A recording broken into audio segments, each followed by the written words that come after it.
महाराष्ट्रात आगामी स्थानिक स्वराज्य संस्थांच्या निवडणुकांची रणधुमाळी रंगायला सुरुवात झाली आहे। याच पार्श्वभूमीवर भारतीय जनता पक्षाने जोरदार तयारी सुरू केली असून आता पक्षाची संपूर्ण निवडणूक रणनीती स्पष्ट झाली आहे। भाजपकडून हे युद्ध स्वतः मुख्यमंत्री देवेंद्र फडणवीसांच्या नेतृत्वाखाली लढले जाणार आहे। फडणवीस संपूर्ण महाराष्ट्राचा दौरा करणार असून या दौऱ्यात निवडणूक पूर्व आढावा, कार्यकर्त्यांचा आत्मविश्वास आणि स्थानिक स्तरावरील गणित याचा तपशीलवार अभ्यास केला जाणार आहे। नमस्कार, मी दिव्यांग, तुम्ही पाहताय सत्य पे सत्ता, म्हणजे थोडक्यात पण महत्त्वाचं। भाजप प्रदेश अध्यक्ष रवींद्र चव्हाण यांनी याबाबतची माहिती देताना स्पष्ट केले की निवडणुका कार्यकर्त्यांची असतात, त्यामध्ये संपूर्ण पक्षाचा आत्मा असतो। हे लक्षात घेऊन आम्ही या निवडणुकीच्या तयारीसाठी उभी फळी सज्ज केली आहे। मुख्यमंत्री देवेंद्र फडणवीस स्वतः प्रत्येक जिल्ह्याचा दौरा करणार आहेत। चव्हाण यांचा प्रदेश अध्यक्ष पदावर झालेला निवड ही देखील पक्षाच्या नवीन रणनीतीचा भाग मानली जात आहे। पक्षाने एक नवा चेहरा पुढे करून कार्यकर्त्यांमध्ये नवचैतन्य निर्माण करण्याचा प्रयत्न केला आहे। शिवसेना उद्धव बाळासाहेब ठाकरे पक्षाचे माजी नगर अध्यक्ष आणि नगरसेवक मालवणमधून भाजपमध्ये दाखल झाले। रवींद्र चव्हाण यांच्या उपस्थितीत झालेल्या या पक्षप्रवेश कार्यक्रमातून भाजपने विरोधी पक्षाला मोठा झटका दिला आहे। यामुळे हे स्पष्ट होते की भाजप फक्त आपली संघटनात्मक ताकदच वाढवत नाहीये, तर विरोधकांच्या बुरुजांवरही हल्ला चढवत आहे। भाजप या निवडणुका स्वबळावर लढणार का की महायुतीच्या बॅनर खाली, हा मोठा प्रश्न आहे। रवींद्र चव्हाण यांनी यावर बोलताना स्पष्ट केले की या निवडणुका नरेंद्र मोदी आणि देवेंद्र फडणवीस यांच्या नेतृत्वाखाली लढवल्या जातील।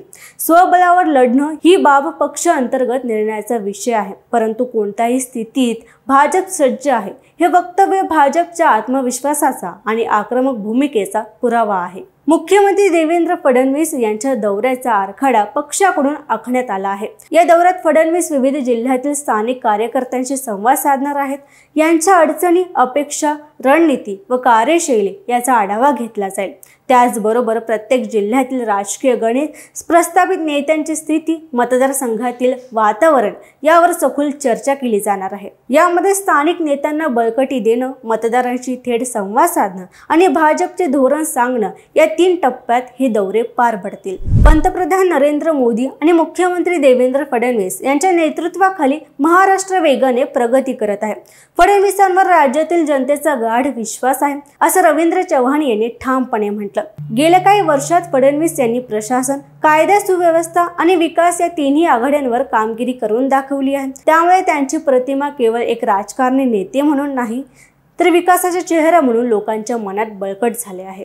लोकसभा निवडणुकीत महाराष्ट्रात महायुतीला अपेक्षित यश मिळालं नाही। त्यानंतर विधानसभा निवडणुकीत हे समीकरण बदललं, महायुतीला स्पष्ट बहुमत मिळालं आणि राज्यात सत्ता स्थापना करण्यात आली। मात्र आता स्थानिक स्वराज्य संस्थांच्या निवडणुका येत्या काळात निर्णायक ठरणार आहेत। या निवडणुकांमध्ये केवळ सत्ता नव्हे, तर स्थानिक पातळीवरील अस्तित्व, गड कायम ठेवणं व मतदारांशी संपर्क यावर मोठा भर आहे। भाजप हे महत्त्व ओळखूनच यावेळी अधिक चपखळ आणि आक्रमक रणनीतीने मैदानात उतरत आहे। या स्थानिक स्वराज्य संस्थांच्या निवडणुकांमागे भाजपचे 2 मोठे उद्दिष्ट आहेत। पहिलं म्हणजे स्थानिक पातळीवरील सत्ता मजबूत करणं आणि दुसरं 2029 पर्यंत पक्षाची पकड अधिक स्थिर करणं। हे लक्षात घेता भाजप केवळ निवडणूक जिंकण्यापुरता विचार करत नाही, तर आगामी दशकासाठी कार्यकर्त्यांचं जाळं, स्थानिक नेतृत्व आणि जनसंपर्क याचं मजबूत बळकटीकरण करण्यासाठी ही निवडणूक वापरत आहे। पक्षाचे अनेक पदाधिकारी, माजी आमदार, नगरसेवक, सामाजिक कार्यकर्ते सध्या पक्षात सक्रिय सहभाग घेत आहेत। भाजपकडून स्थानिक कार्यकर्त्यांना जबाबदारी दिली जात आहे। ही निवडणूक तुमची आहे, पक्ष तुमच्या पाठीशी आहे, हा संदेश कार्यकर्त्यांपर्यंत पोहोचवला जातोय। यामुळे एक विश्वासाचं वातावरण तयार होत आहे।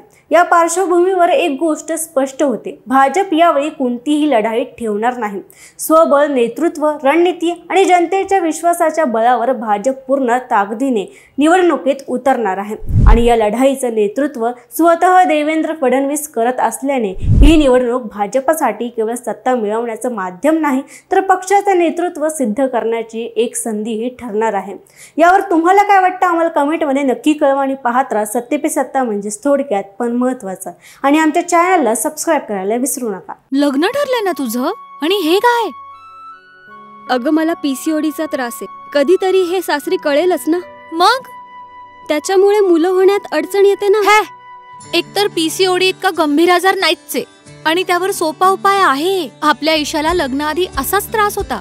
तिने डॉक्टर चाटेज होमिओपॅथी क्लिनिक मध्ये उपचार घेतले आणि तिला आता 2 मुलं आहेत. डॉक्टर चाटेज होमिओपॅथी क्लिनिक, साइड इफेक्ट नसलेला होमिओपॅथीचा नैसर्गिक उपचार. 9545727107